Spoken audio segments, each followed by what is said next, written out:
everyone, this is Meg Smith reviewing for VideoGamesBlogger.com. In today's video I'll be talking about Leon's chapter of Resident Evil 6. I do plan on giving each chapter the attention it deserves by reviewing each segment in future videos before rounding up my overall thoughts in a final episode, so watch out for more Resi videos on the way.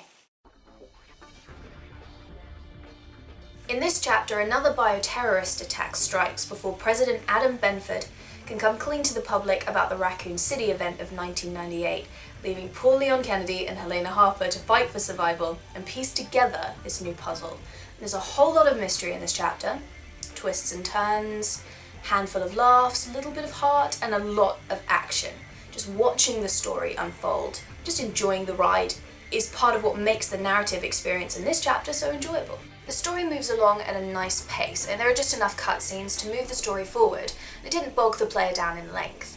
The dialogue was a little less hokey than your average Capcom romp, and the voice actors really stepped up their game in this installment, delivering believable performances. There were a few bones of contention, but nothing unforgivable. Survivors, for example, may as well have been the Star Trek equivalent of the red uniformed extras, there to prove how dangerous the situation is, and to act as a vehicle for the main protagonist to show their best or worst sides, which did get a little predictable over time. The narrative aspect of Leon's chapter was thoroughly enjoyable, I felt. Old characters return in glorious Technicolor, and new additions to the cast aren't wasted. I felt like the developers too turned to the Uncharted formula in this chapter to great ends.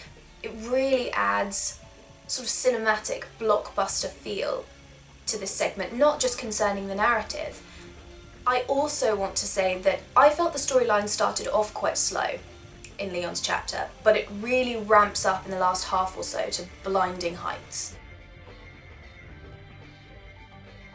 In Leon's chapter, I was personally expecting a lot of crate smashing, occasional emblem shooting combined with some exploration, kick-ass melee moves, questionable partner AI, the odd puzzle, and that's basically what you get, with a few notable changes here and there. The balance isn't what I expected, with combat playing a slightly larger role, leaving other aspects to take more of a back seat. Shooting from the hip or quick firing was handy during regular chunks of action, as was moving around and firing when stuck on your back.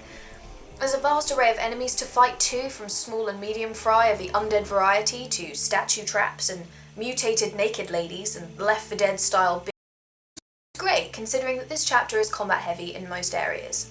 Partner AI was the best I'd seen from Resident Evil in a long time. Responsive, helpful, and all the things, say, Sheva Alomar was not. Skill points play an integral part in Resident Evil 6 and can be found everywhere, as can the usual pickups.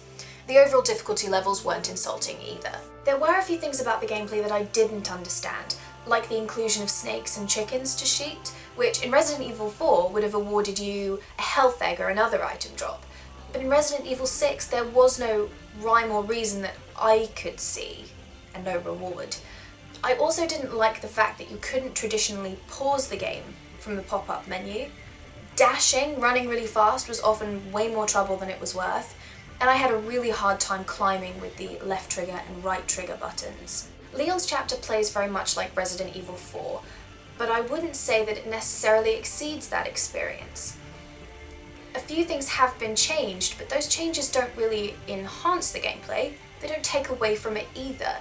I think if Resident Evil 4 and Leon's chapter of Resident Evil 6 were compared in some kind of competition, Resident Evil 4, in my opinion, would win, purely because it was original.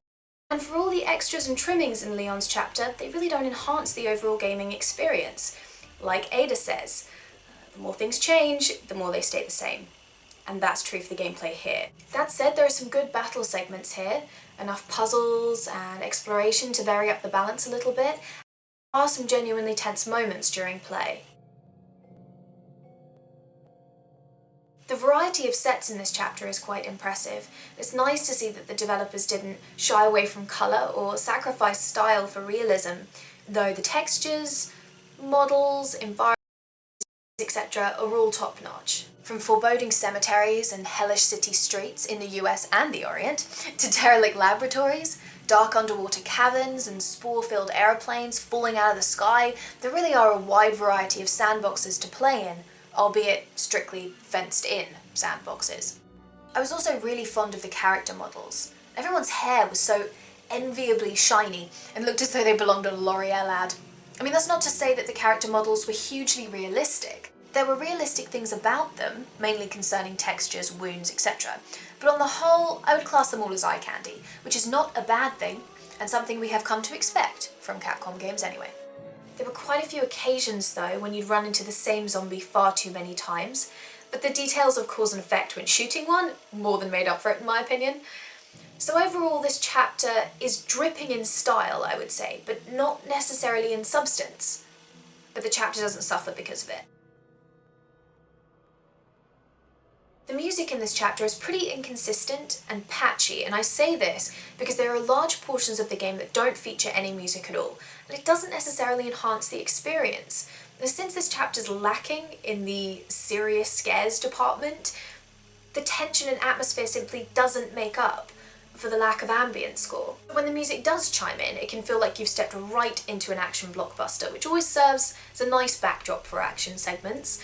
Cutscenes are also scored with equally movie-esque music, but I wouldn't call any of these musical interjects memorable. So the music doesn't really add too much to the atmosphere, nor does it reside in the memorable melody category. Not the best example of a video game score. So far, my favourite track and the most impacting is the main menu theme, and that makes me think of Spider-Man for some reason. This chapter, for the most part, plays like Resident Evil 4 after the Uncharted treatment, which is fine by me because I like both titles. Just don't expect blazing originality or tension of the survival horror variety and you'll be pleasantly surprised. This chapter, for all intents and purposes, is a trip down Resident Evil 4's memory lane. So if you liked Resident Evil 4, you'll most likely adore this chapter. This chapter includes hours of gameplay, though I'd never refuse more time, a selection of impressive boss battles to fight, and arenas to explore, pulse-pounding action set to a solid story featuring returning characters and some cracking new ones. I'm impressed, and I can't wait to see what the next chapters have in store.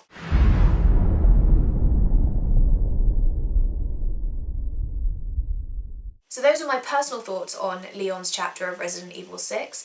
Please feel free to leave your own in the comment section below and keep your eyes peeled for my review of Chris's chapter.